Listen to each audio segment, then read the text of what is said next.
Good morning and welcome to today's meeting of the Boston Public Facilities Commission.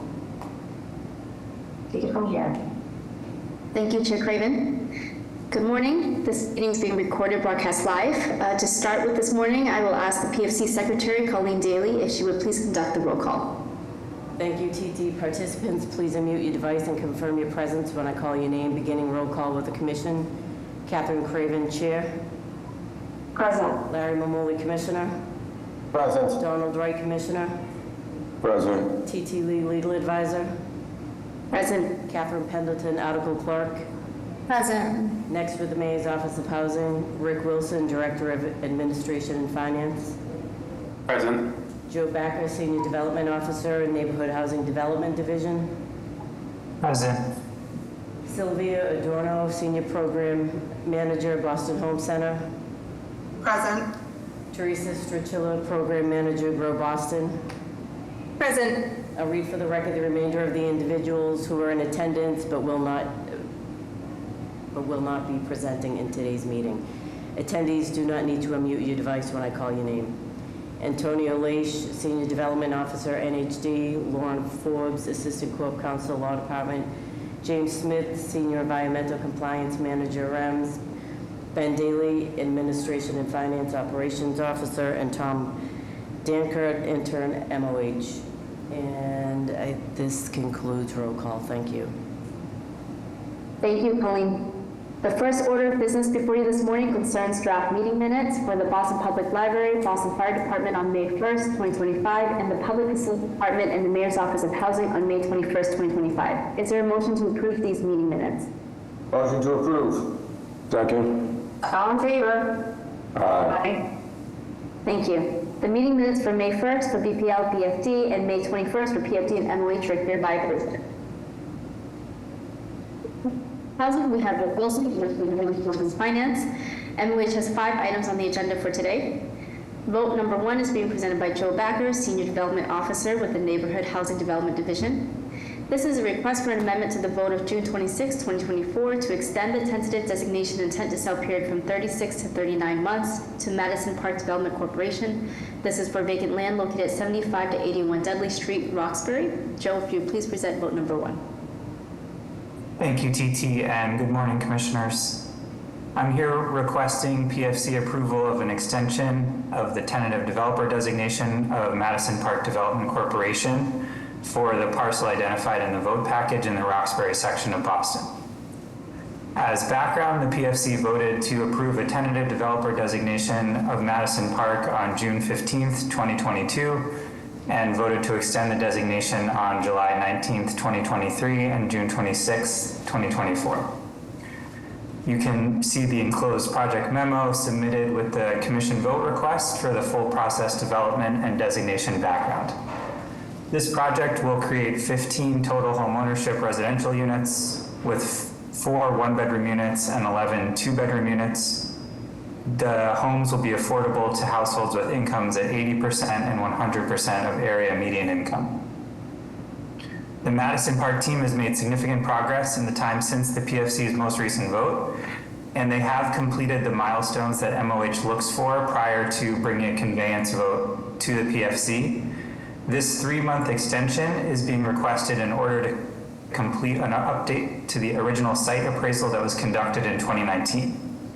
So once the appraisal is updated, a conveyance vote request will be submitted. Madison Park has also continued to provide regular community updates to neighborhood groups, including the Roxbury Strategic Master Plan Oversight Committee, the Highland Park Project Review Committee, and the Highland Park Architectural Conservation District Commission. If the PFC votes to approve this extension, MOH will finalize the updated appraisal and prepare a conveyance vote request. Madison Park will also be able to move forward with finalizing all remaining design tasks and securing commitments on all project funding. Madison Park anticipates beginning construction on this project in the fall of 2025. I've included slides related to this vote request. The first is a site map. Thanks, Catherine. The second is a photograph of the site.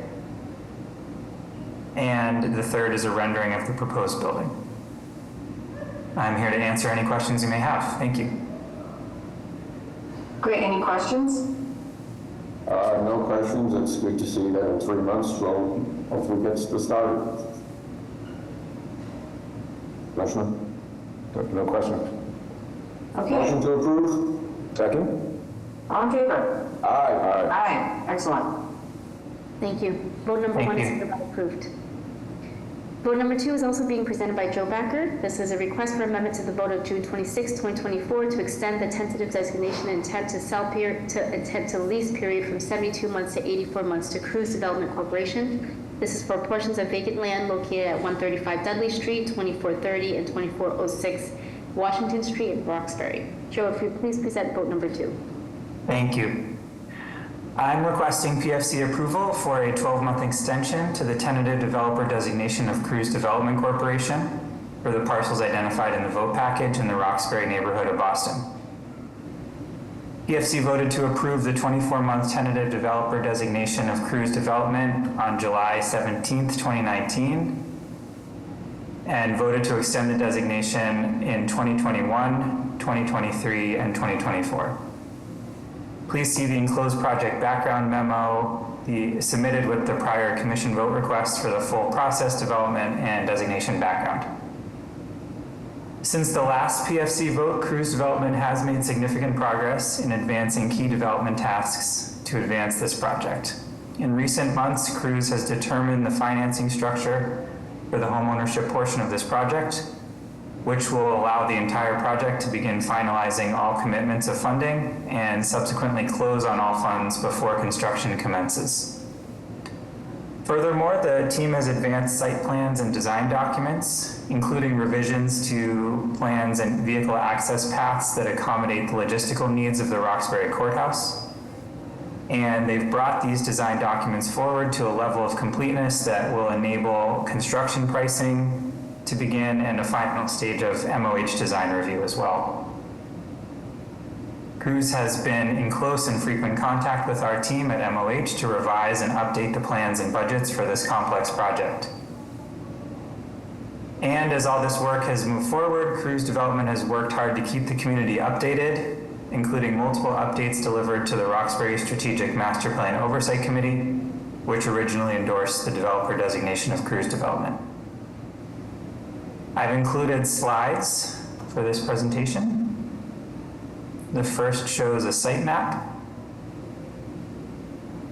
The second slide and the third slide both show renderings of the proposed project. And the fourth slide shows the current street level view of the site.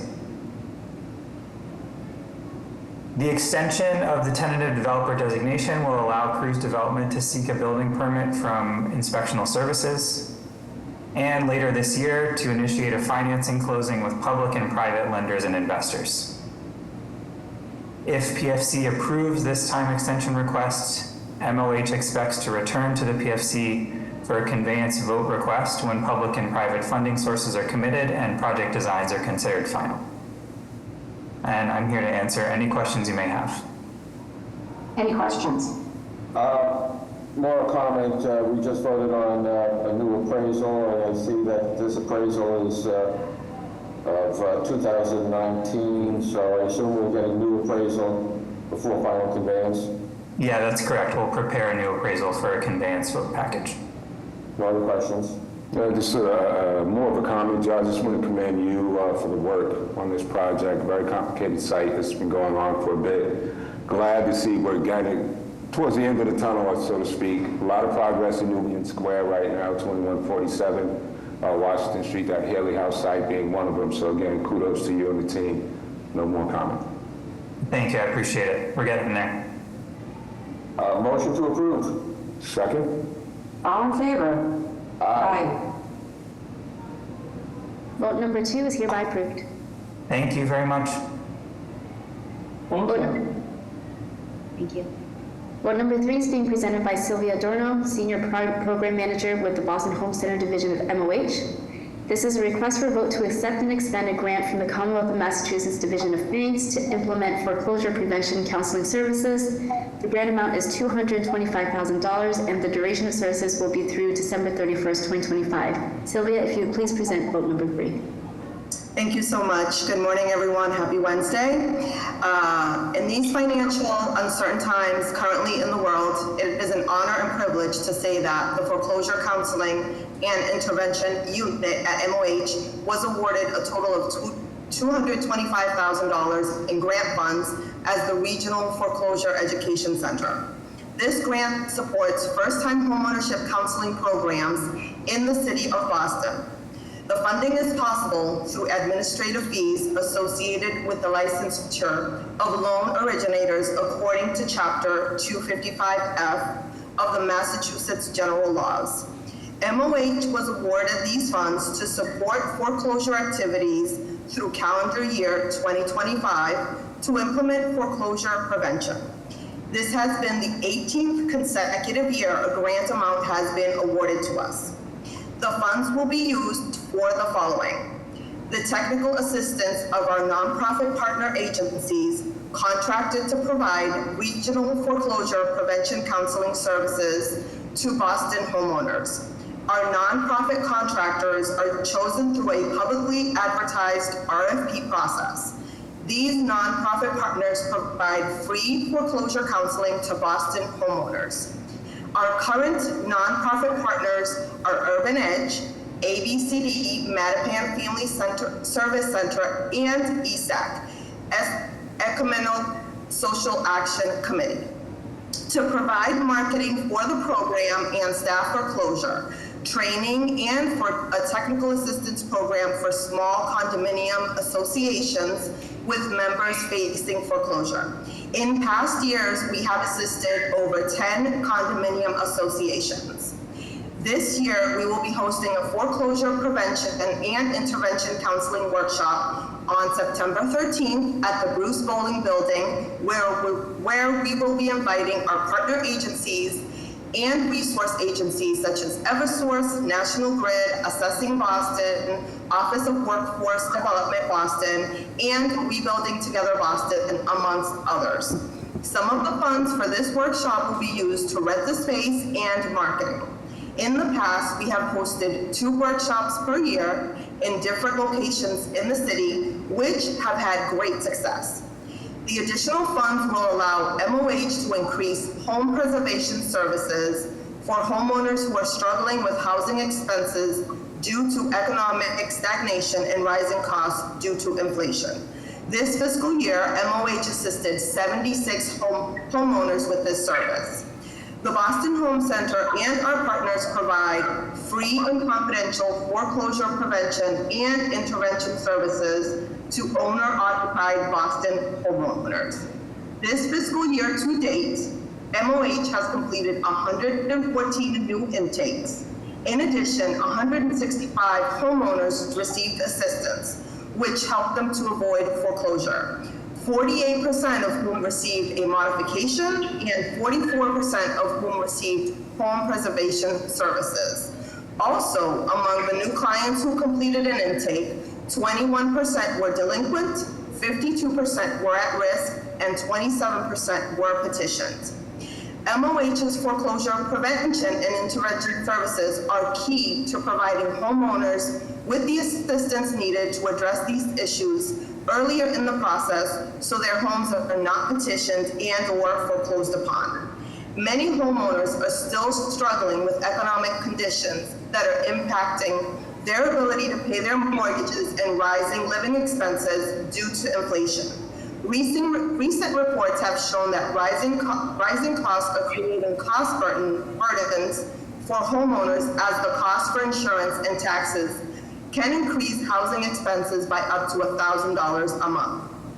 Our services remain key to providing homeowners with the assistance needed to address these issues and to negotiate with lenders to modify loans earlier in the process to avoid potential foreclosure in the future. Delinquency rates are starting to increase for homeowners with FHA and VA loans who tend to be low to moderate homeowners. Unfortunately, the need for our foreclosure services remains. Year to date, a total of 85 foreclosure petition letters have been sent out. We received several calls and emails a day. We also receive walk-ins several times a month. Through these contracts, we will be able to serve a minimum of 150 new clients and continue the counseling work to 165 existing clients. This funding should result in at least 160 more positive resolutions. Our department understands the delicate work that entails assisting homeowners through this very difficult process. Our program managers are well equipped with resources and are in constant communication with our partner agencies in order to confirm that folks are now in good standing and are able to continue to live in their home in the city of Boston. I appreciate your time and hope these details on our foreclosure prevention and intervention counseling work is satisfactory and we can continue to provide great services due to our grant funds. Thank you.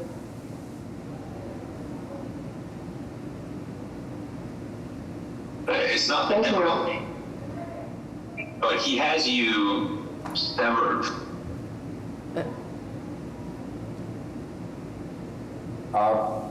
I just want to say congratulations, 18 years in a row, fantastic. I have no questions, but congratulations. Yeah, I just want to comment, you guys are doing phenomenal work there. By all means, every time I've referred folks over to the home center, positive results. You guys respond to emails, answer phones, etc. It's just great to be able to extend that service to our constituents. Motion to approve. Second? All in favor? Aye. Aye. Thank you. Vote number 3 is hereby approved. Vote number 4 is being presented by Teresa Stratila, Program Manager with the Grow Boston Division of MOH. This is a request for amendment to the vote of June 26, 2024 to extend the tentative designation and intent to sell period from 12 months to 24 months to Boston Farms Community Land Trust Incorporated. This is for vacant land located 115 to 123 Bird Street, Dorchester. Teresa, if you please present vote number 4. Thank you, TT, and good morning, Commissioners. I'm here requesting PFC approval of the time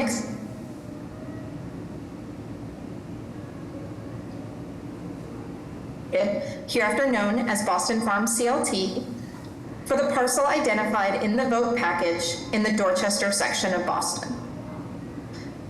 As background, prior to the developer designation in June of 2024, MOH conducted an extensive public process. MOH engaged with community members about the future of this site dating back to the 2015 Magnolia and Alexander corridor planning process, which resulted in the selection of this site as an urban farm. More recently, MOH held community meetings in partnership with the Dudley Street Neighborhood Initiative in March 2022 and January and May of 2023 to discuss with community members the preservation of this parcel as a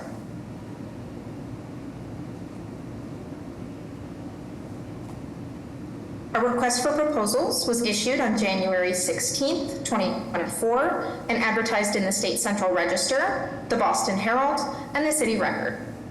2 development teams applied to the RFP and were determined to meet the eligibility criteria. MOH held a community meeting in partnership with the Dudley Street Neighborhood Initiative to review both eligible proposals in March of 2024.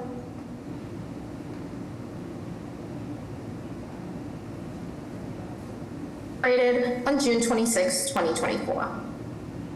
Since their initial designation, Boston Farms CLT has continued to engage with community members, including the Dudley Street Neighborhood Initiative's Sustainable Development Committee, about the site design. Boston Farms CLT also hired a land acquisition and development manager in the summer of 2024 to manage this and other urban farm development projects. Of the comprehensive farm review process required by Article 89 of the City of Boston Zoning Code. Boston Farms CLT has since incorporated community feedback into the site design and begun working with the City of Boston's Planning Department to finalize their Article 89 submission materials. MOH is requesting a 12-month extension of Boston Farm CLT's tentative developer designation to allow the development team additional time to complete the Article 89 review and subsequently secure a permit from the Boston Water and Sewer Commission for a new water connection on the site. MOH expects to return to PFC for a conveyance vote this fall or winter to make possible the development of this important resource. MOH will also provide an updated appraisal at the time of that vote request. The vote package includes a comprehensive memo about the project and this PFC vote request. I've also provided 4 slides, which are displayed on the screen. The first is an aerial map of the parcel. The second is a satellite view of the parcel. The third is the street view of the parcel from Bird Street. And the fourth is the preliminary design of the open space, including row crop production space, a shed and parking space, and the preservation of existing mature trees on the site.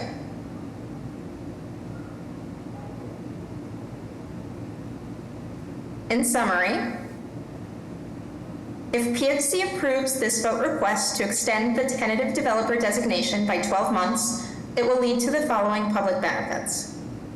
The proposed development will permanently preserve this open space for community use and food production in a neighborhood with high food insecurity rates. In addition, the city will avoid approximately $1,045 in annual maintenance costs and return the property to productive use after over 33 years in MOH's inventory. I'm here to answer any questions you may have. Thank you. Thank you, Teresa. Any questions? No questions. Vice President. No questions. Motion to approve? Second? All in favor? Aye. Aye. Aye. Thank you. You guys have it. All right. Thank you. Vote number 4 is hereby approved. The final item on the agenda today is a presentation by Rick Wilson, Director of Administration and Finance. The presentation is for proposed changes to MOH's loops policy. I would like to note for the record that this is a presentation as opposed to a formal vote request, and therefore no formal vote is required, but the Commission may choose to take a formal vote if preferred. In the alternative, given that this presentation, I recommend to the Commission that a vote to acknowledge be taken at the conclusion of the presentation if the Commission deems appropriate. Would a vote to acknowledge at the conclusion of the presentation be agreeable to the Commission? Yes? Yes. Thank you, Commissioners. I will now turn this over to Rick Wilson. Rick, if you would please begin your presentation. Thank you, TT. Good morning, Commissioners. As I think you all know, the Mayor's Office of Housing, or MOH, uses the loops process to ensure that we only award property to individuals and entities that are in good financial standing with the City of Boston. Currently, through the loops process, MOH confirms that an entity has no or zero past due balances with MOH's Law Management Unit, the Public Works Department for code enforcement violations, the Office of the Collector Treasurer for property taxes, and the Boston Water and Sewer Commission before we submit a vote request to the PFC related to that entity. Loops is a collaborative process that requires an investment of staff time across the 4 city departments, and it can take several weeks to a month to complete. We all have other tasks and responsibilities that we have, and this time can cause delays to PFC votes and impact project schedules. So we undertook an effort to improve the efficiency of the process, and we conferred with the other loops agencies, and we're recommending or proposing several updates to the loops policy for PFC votes. First, we've worked with the Treasury Department to just clarify what good financial standing means for the purpose of awarding real estate. And under our proposed policy, an applicant will be considered not to be in good standing with the City of Boston if they have accrued an outstanding balance that is over 45 days past due and owe a combined total balance of over $1,000 in code enforcement violations, property taxes, water and sewer charges, and MOH loans. So our hope here is that this will prevent projects from being delayed due to small past due balances. Second, if the applicant owns a property with outstanding balances from any of the 4 Loops agencies that were incurred prior to their purchase, they will only be responsible for the delinquency if the amount was recorded on the municipal lien certificate at the time of the purchase. In our discussions with the Treasury Department, they agree that it is unfair and probably not legally enforceable for the city to hold property owners responsible for charges incurred by prior owners if the city did not make the buyer aware of the obligations when they purchased the property. In addition to these changes, we're recommending several updates to the policy to reduce the administrative burden on Loops agencies. First, which I think you've seen we put into effect today, was that we will not be running Loops requests for tentative. We will not be running Loops for requests for tentative developer designation extensions, and only will run Loops on TDs and conveyance votes. Since we're going to be running it anyway at conveyance, the need to do it for extensions seems unnecessary. Second, we're proposing to extend the validity of Loops approvals from 90 days to 6 months from the date of approval, as indicated by the last date signed by one of the Loops agencies. And this will hopefully allow us to not have to rerun Loops. We think doing it twice a year is sufficient to ensure that we're weeding out those bad actors. And finally, Loops will not be processed for special purpose entities created within 3 months of the conveyance vote. These are entities that are created specifically for the purchase of the property that we are disposing of, and will continue to process Loops for the applicants and associated businesses and individuals. So we believe that this revised policy strikes the right balance of administrative efficiency and ensuring that city property is not awarded to irresponsible entities. This updated policy has been approved by Chief Sheila Dillon, by our Acting Director of Legal Services, Lily Ibarra, and the Treasury Department, and we have shared it and discussed it with both Public Works Department and Boston Water and Sewer Commission. We've included a redline version of the updated policy in your materials for this meeting, and I'm happy to answer any questions you may have. Yeah, so Rick, and I know Larry, you know a lot about this from the inside as well as you, Donald. I think it's really prudent that we take this move at this time, and I appreciate you bringing it for the record to the Commission's attention. Having talked to TT and others about this, I just want to make sure that the public is left with the knowledge that we are not precluding or discouraging the city of Boston from finding and getting those collections that are adverse, and that if this was any kind of bad actor developer, the due diligence process that you employ would weed that out. We're talking about the minutia, not the... That's right. Right, we're talking about small cases, like we're creating a policy that creates a lot of work for people that's unnecessary, given the juice isn't worth the squeeze, as they say, right? That's exactly right, and we like I said, we talked to the other departments. They have their own collections processes as well, and absolutely, nothing is being forgiven or waived or anything like that. This is simply. The purpose of the Loops policy, like you said, is to weed out those bad actors. We want to make sure that the city is not awarding property, city valuable assets, city real estate to bad actors, to people who are irresponsible, not paying their taxes, not paying their code enforcement violations. That's the goal of the Loops policy, and we feel like this strikes that balance. It doesn't hold up projects for small balances that are probably that are under 45 days past due. Again, we're not waiving or forgiving anything. So we absolutely want to make sure that people are paying their taxes and obligations to the city. And to be clear, this commission, we don't have the power to waive anything. The question was really on the due diligence of this commission, so that the other commissioners and I have the comfort that due diligence has been done, and that we're not moving forward with people who are not trustworthy and bad actors in their own right. That's right. But Larry and Don, do you guys have any comments for the record on this? No, I think, again, with changing times and so forth, the changes seem reasonable. Yeah, I agree. We appreciate MOH bringing this up again. I mean, loops have been an issue in the past, and so excited that we have this opportunity just to at least acknowledge it on the record. That's great. Well, I thank you, TT, for explaining it to me so very carefully, and Rick, for the work you've done. I know that you guys have all on this call been on this for a long time, so. Efficiency in government. Thank you, Commissioners. Yeah, that's what we're striving for here. Great. Thank you. If there are no further comments, is there a motion to acknowledge the proposed policy changes to MOH's loops policy? Motion to acknowledge. Second? All in favor? Aye. Unanimously acknowledged. Thank you. Good job, Thanks, Rick. Rick. Thank you. Good job. Thank you. The vote to acknowledge is hereby on record.